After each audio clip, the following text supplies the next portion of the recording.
Play is the work of childhood. And I think it really sums up like how children learn about themselves and the world through play. There's a lot of cognitive development that needs to get to that stage. And when we think of babies, we kind of think, well, they don't go from zero to that. They don't go from zero to imagining playing with a Barbie or using a hairbrush as a microphone and things like that, because there's so much development that needs to happen before then. Ngala acknowledges Aboriginal and Torres Strait Islander people as the traditional custodians of Australia and recognises their continuing connection to land, waters and community. We pay our respects to elders past, present and emerging in the spirit of reconciliation. We acknowledge the importance of children being raised with connection to culture, community and family. Today we've got Jane, who's going to be talking to us about play as a very important developmental tool. So let's start by, Jane, you introducing yourself and telling us a little bit about yourself and your family. Yeah, absolutely. Yeah, so my name's Jane. I'm lucky enough to work at Ngala as one of the psychologists there. I've got a master's in clinical psychology and I love working with families and children and, it's just a great environment to see the families come through and, I love working at Ngala. I'm a mum of 3 as well, but my kids are older. So it still stays with you. It does, but it's nice to keep my toe in that little stage. Yeah. Oh, so Jane, when we mention play, what exactly are we talking about? What is play? Yeah, so when you think of play, well, a lot of people when they think of play, they think of a kid playing with Barbies or dinosaurs and I think, oh gosh, do I really have to do that? Because that can be really tiring play. But it's actually quite sophisticated play. So there's a lot of cognitive development that needs to get to that stage.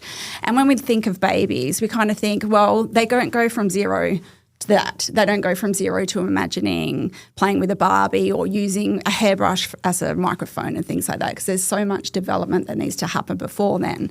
So play is basically, I think it was Piaget or someone did this quote that play is the work of childhood. And I think it really sums up like how children learn about themselves and the world through play. And it may not look like stereotypical play that we think it is, but it helps them teach themselves, about themselves, their relationships with others, the world around them, helps them learn about their bodies, helps them with their brain development. Basically it's not what you would think as the first picture that comes into mind.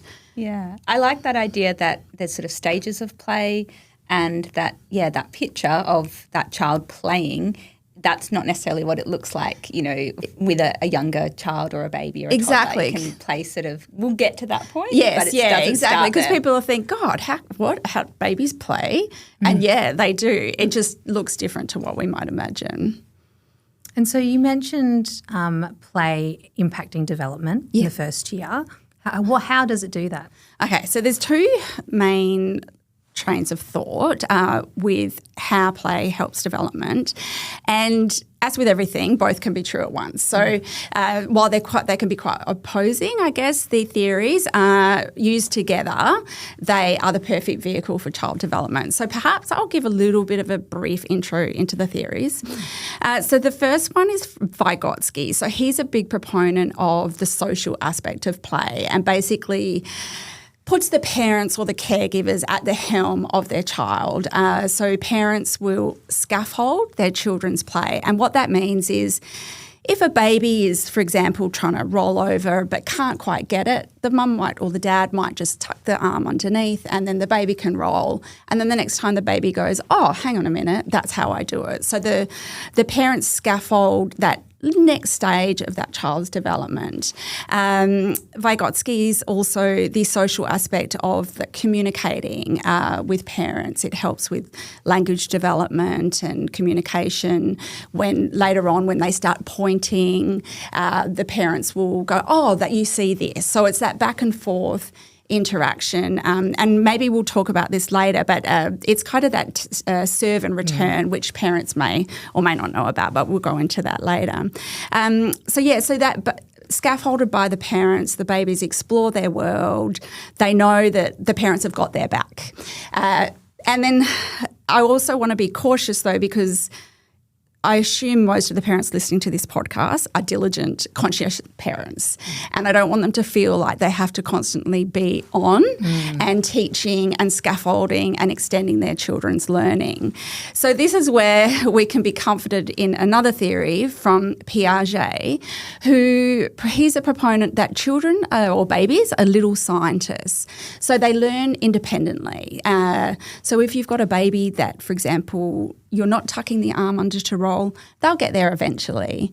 And in that process of perhaps a little bit of frustration, or if I do this or that trial and error, they'll eventually get to where they want to be. So I guess if you're having a hard day and you can't show up how you want to, no, you're okay because you're in Piaget's play. And I love that. Exactly. And then on those other days when, you've got more energy and you've got more time, great, you're doing the Vygotsky style of play.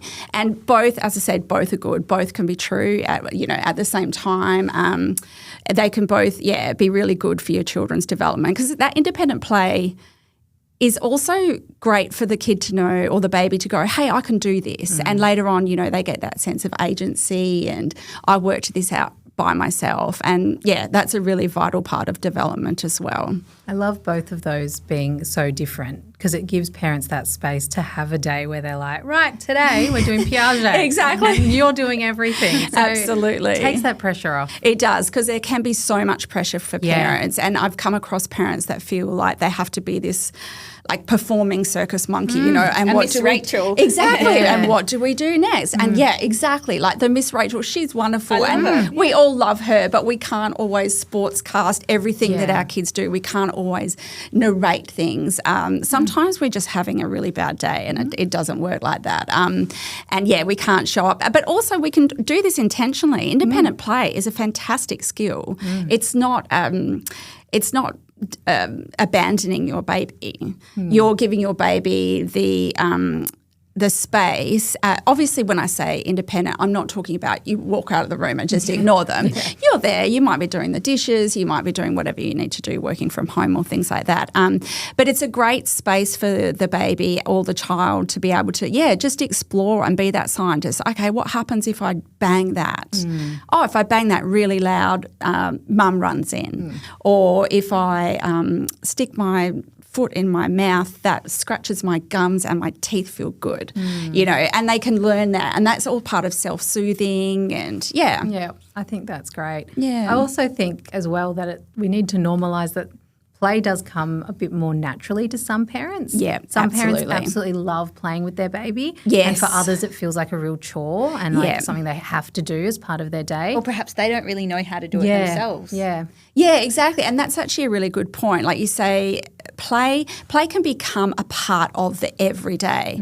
And again, it goes back to that stereotypical what is play. Well, play is everywhere. But we lose that ability to play as we get older because we take what we know for granted. It's like, imagine just not knowing that you even have an arm, for example. And then trying to work it out. And then imagine the astonishment of going, wow, that belongs to me and I can do this and I can do that. And so maybe for those parents that don't feel that play comes naturally, they can be comforted by, just every day you are playing whether you realise it or not. And it's just, I guess, it's noticing, okay, what does my baby want? What is my baby interested in? And I guess maybe that could be a good opportunity to talk about the serve and return if you guys are happy with that. Tell us about that. Yeah. So with serve and return, it's like a tennis game. The baby will make a serve. And that serve could look like, it could be anything. It could be a coup, a reach, a point, anything to kind of capture the parent's attention. But the parent needs to notice this in the first place. And I guess that with that whole, I don't know how to play, well, maybe just start with, why don't we learn how to notice? And if you can notice, then the play will come.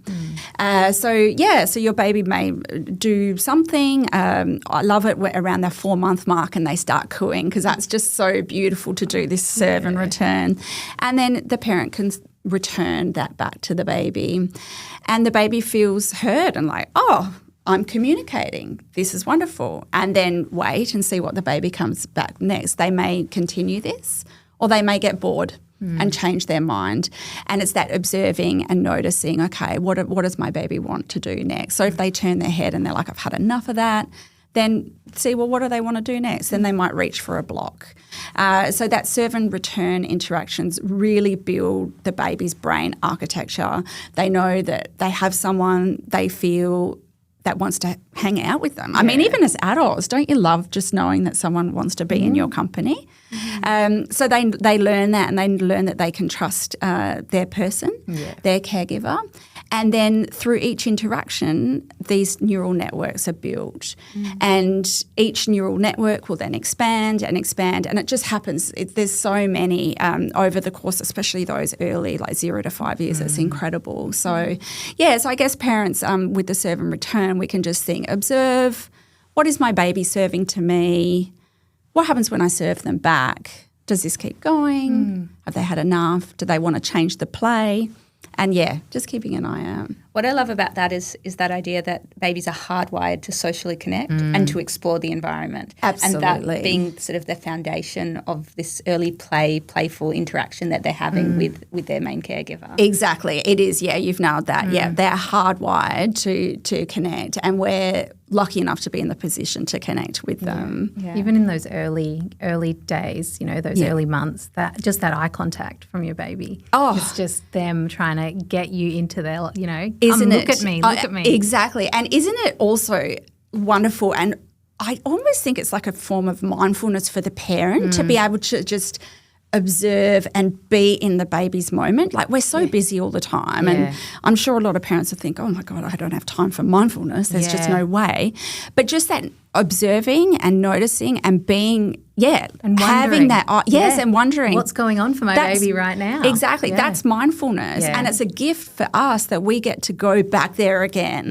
Without, and instead of being on autopilot all the time and just going from one thing to another. So while we are scaffolding the baby and they're learning, they're also helping us really and scaffolding our day and keeping us bringing regulated. us back into our body kind of in that moment. Exactly. Yeah. And seeing things through that baby's eyes. I remember seeing one of my children see the cat for the first time. I think he had probably seen the cat before, but he really registered the cat. This is the cat. And the squeal of delight and excitement that came out of him was just unbelievable. And I then felt like I went into his little self and I could see it. And I thought, cats, that would be amazing. It would be, this little pointy-eared, big-eyed little furry I love thing. That. Yeah. And I love that you noticed enough to notice what was going on. Like, that is huge. Experienced cat today. Absolutely. And then you got to experience the wonder of that as well, which is just beautiful. Yeah, exactly. Yeah.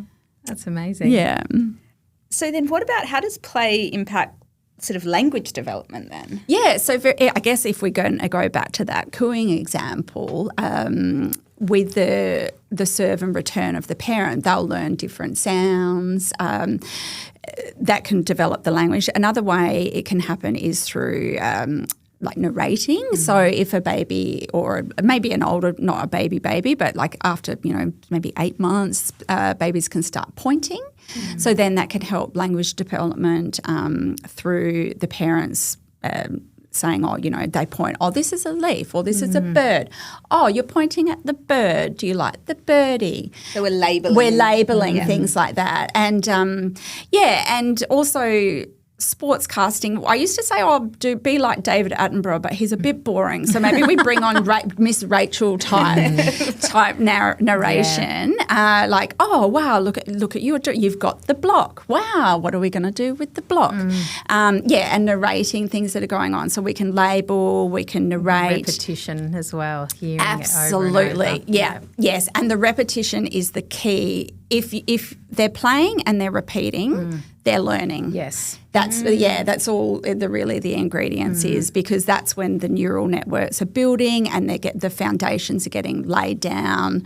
The roads are the highways are being built basically. So repeating it. It doesn't matter how many times you say it. And even just that like verbal encouragement. Oh wow, look at you. If you mean it, They'll get the sentiment and then they'll learn, They're important. Absolutely. They're important enough for you to care about them seeing a leaf. Exactly. Yeah. Yes, exactly. And then even with like language, even like the sing-song games or like this little piggy went to market and things like that, they will learn to recognise the and the wee all the way home, and that anticipation is so exciting. And that also then forms the basis for like imagination. Yeah. So it doesn't just, we don't look at it in like discrete categories like, okay, this play serves this purpose of language development. It's everything. It's the emotions that come with it. It's the words and motor development so we can all sort of like layering on top of each other and crossing over into lots of absolutely domains. Yes. And as one area becomes stronger, it pulls the other areas along for the ride as well. Like as they become stronger in motor development, then they can reach more, then they get more narration, they get the language develops, and it's like a snowball effect. And then that would just build onto those social skills and then, absolutely. all of those things. And then we arrive at Barbie play when they're 4. So it's all these little building blocks that come, So we've spoken about what play is and how it can impact the first year in their development. Yeah. What are some ideas for play? Okay, for parents. So, and again, because you think, what do I do with this after they're out of the potato stage? Yeah. What do you do with them? So with like little babies, when you see them, putting their fist in their mouth or their feet in their mouth, you could just narrate that. Oh, look at you! Look at your feet! Look at your feet, little one. And, so that's some things that you can do together.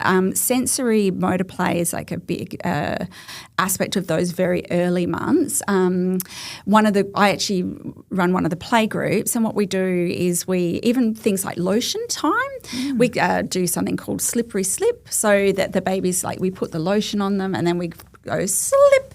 And we slip off, and it sounds basic, but it's physics and it's anticipation and it's humour and it's labelling and it's sensory. Yeah. And they learn, this happens or this is fast and it's slow and things like that. And that's where my arm ends. Exactly. Yeah. There's an ending point. Yeah. And so that's things like that are good for the little ones. obviously eye contact. Your face is your baby's best toy. Yeah.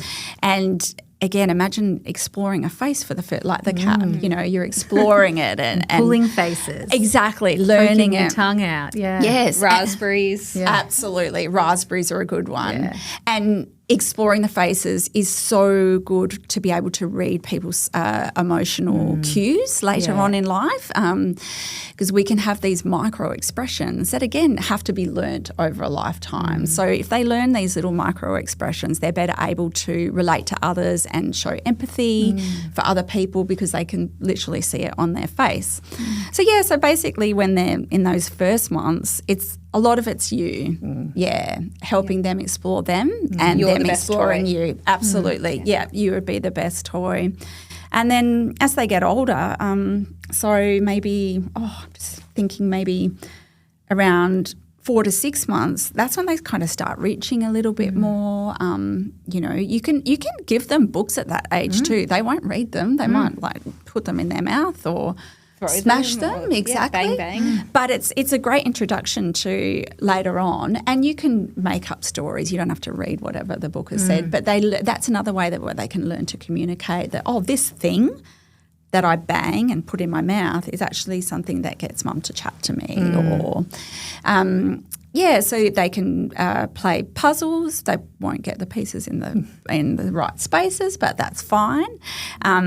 We could go a bit of Vygotsky there and help them get it in, or we could Piaget them and let them just work it out themselves. I like that because sometimes a young child or a baby might be doing something with something and we go, that's not right, depending on how we like to do things. Exactly. As a parent, we bring a lot of ourselves into parenting. We might see them picking up something, go, no. And so if you have a tendency maybe to be like that a little bit, just taking note of that and you might then go, okay, this might be a moment where I've done a lot of scaffolding and actually might be a moment to kind of step back and just see, okay, yes, you are banging that continuously in that way and that's definitely not fitting in that hole. but I'm going to give you the time and space to kind of work that out before I sort of jump in. Exactly. I love that. That's such a good point. And another one to think about is with play, there's no predetermined outcome. If you're looking for a predetermined outcome, then you're not really playing. It's not playing. Yeah. So if you can just sit with the discomfort of the square peg and the round hole. It can be really hard. Exactly. And just, and think, okay, well, they're playing, they're learning. I think remembering play is baby-led. Like Exactly. the baby leads it. So, Yes, we just kind exactly. of go along for the ride. Yeah, but I'm guilty of that. So they're you're not doing it right. But as you said, it's something to just keep in mind, to do that. And sometimes it's like that muscle as well as a parent. You're trying to re-engage that playfulness. Yes. And remember what that is like to just explore and to see it through their lens of being like, well, what happens when I mix all of the Play-Doh together? Yes, exactly. Yeah. Brown. And it's brown. And you're like, oh. Yeah. Really? Yeah. Isn't it funny? Yeah, it's so funny. And as you said, that's like, oh, gosh, is this a me thing or is this a them thing? Yeah. And trying to keep a lid on that. And then, I guess like as they get older, do you know Peekaboo is one of the best games? Oh, I love it. Yeah. It's so nice. And just to see as they get older, you can then become like a scientist watching your baby and see when they get what they call object permanence. So babies don't understand that if they can't see something that it still remains. So that's the thrill of Peekaboo is, oh, mum's gone and now she's back. Yeah. And then when one day that won't happen. And then you just go, wow, they've got object permanence. And it's just such a nice reflection point on how far that they've come. So, Peekaboo's a really great game. And that's the point where they might actually try to pull down the Absolutely. blanket or And rip you're like, it off. I know you're I've there. got it. Oh, I know you're trying to trick me. That's very Exactly. funny. And then there's a more sophisticated level of delight and enjoyment that's coming from that game because it's that anticipation of like, ooh. Absolutely. Mum is still there. Yeah. Yes. Yeah. And I just think, gosh, I really get a lot out of that. And I've seen it in some of the groups that we've run where they haven't had it and then by the end of the group, the kids have got it. It's like, oh, it's just wild. I love it. So Peekaboo, they also, as they get older, they start to, I guess, toward the end of the first year, that's when they can become more independent. Like they want to roll and they want to crawl and they want to pull up. And you can help with that. You can put like little, help them with chairs or stable things to help them pull up or put toys a little bit out of reach to help them, to give them the incentive, I guess, to go that little bit further. And that, again, that boils back to that Vygotsky, like they've got that zone of proximal development, which means where are they at and can they go just that little bit further with my help and then pull back. Oh, what happens now and let them learn. 12 months, a lot of the babies in our group, they love games where we change the tempo. Like it's like motorboat, go so fast and we run and the adrenaline's going and then motorboat goes so slow and then we're slow and they're learning, oh, I move through the air fast with mum and now I'm slow. And it's those different emotional states are really important. And it's that, upregulation, I guess, of their nervous system and then that down-regulation, like, oh, things are calm. Actually, that's another point. Keep an eye on what type of play you do depending on when you want them to go to bed and things like that. We don't do all the crazy hyperactive play just before bed. But, we can do down-regulated game, lullaby baby. We rock sometimes in like a sheet. We call it the hammock, blanket rock, where we put them in a blanket and rock them and sing and they become really like mindful and zoned out and it's really nice, but it's still play. Yeah. They're learning, when my body has this soothing rhythm, I relax and mum's relaxed and now I can go to bed, So, that was just an extra point I thought perhaps keep that in none mind. of that big kind of throwing them in the air. No. Rough and tumble play before bed. Yeah, exactly. Yeah. Yeah. Often, sometimes the partner that comes home can be guilty of Oh, that. they can, especially if it's like 7 o'clock. They You're get like, really "What?" excited. They come in with like the 10 out of 10 energy and you're like dialing down. Absolutely. Exactly, yeah. So they might have to come home a little bit earlier.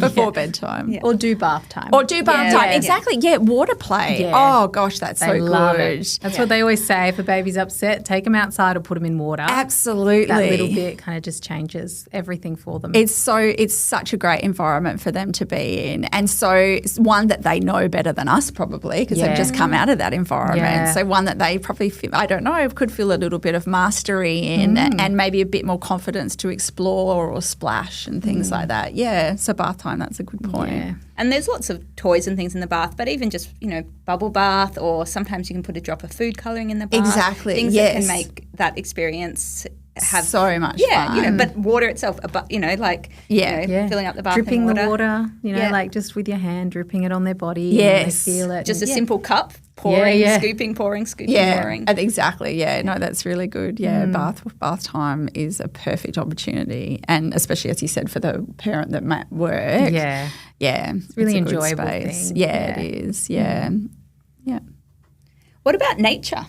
Nature is wonderful. I mean, nature is like the bag of mixed lollies, basically, to a child because again, it's all so new and it's magnificent. Like even for us, again, like we can both benefit from that. Mums and dads and other parents can benefit from nature, as can babies. So, even the wind. I don't know if you've ever been in the wind with a baby and they can that mammalian dive reflex cuts in, and you think, oh gosh, that's something new, and they realise it, and just that feeling of my body's in wind, or my body's cold, or my body's hot, or the leaves are crunchy, or these ones are sticky, or those rocks are slimy, and if you name it, again, it helps the baby or the child later on know, okay, well, those black rocks have got moss on them, and if I jump on them, I'll slip. So it's introducing all those concepts, I guess, of nature and animals. Animals are a great,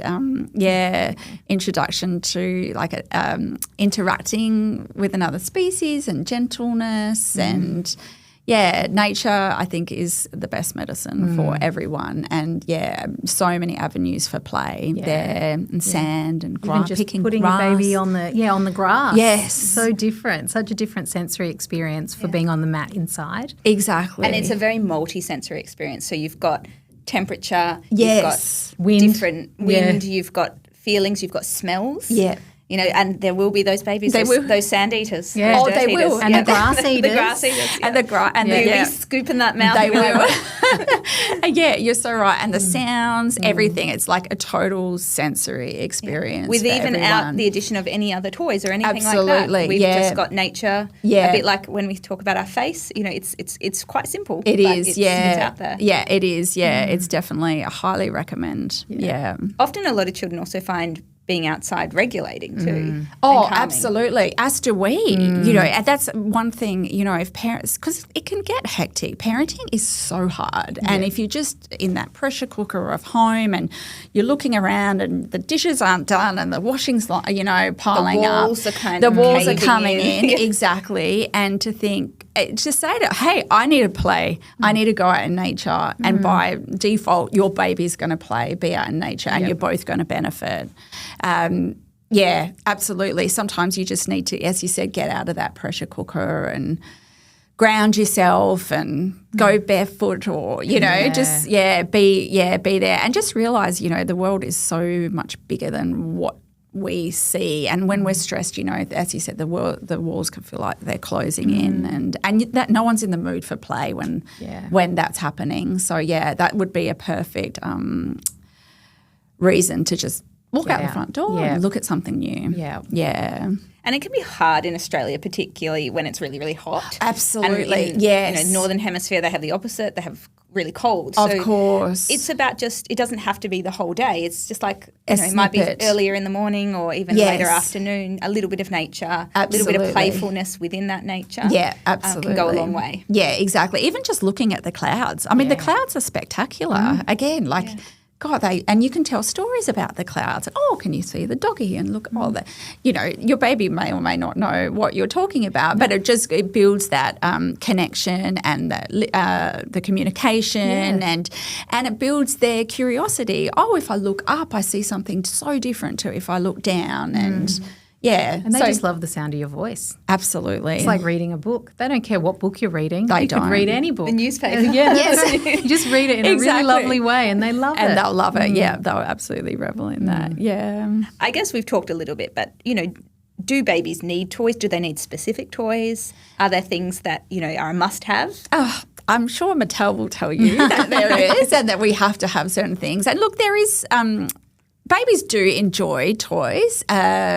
But ultimately, you are the best toy. You can have all the gadgets. You could have the cards or the mobiles with the black and the white, when they're young. Yeah. And look, it's not harmful at all. You don't have to have it. There's black and white everywhere in the world. There's half my wardrobe. Exactly. There's contrast in nature that you will see. If you have it, look, it's great. What we don't want to ever do is replace us with a toy, because there is or think we could. Yeah. Exactly. So, and especially now, gosh, it's harder now because some of the toys are quite sophisticated, and especially with AI, and you press buttons and they tell, like, you'll press the tree and it will say tree, but people don't say tree. We say tree. Yeah. And we point at a tree. Yes, or we point at a tree. Yeah. And so it's like they're not learning in context, and they're not learning with their context in their environment if you're learning out of one of these, press button books.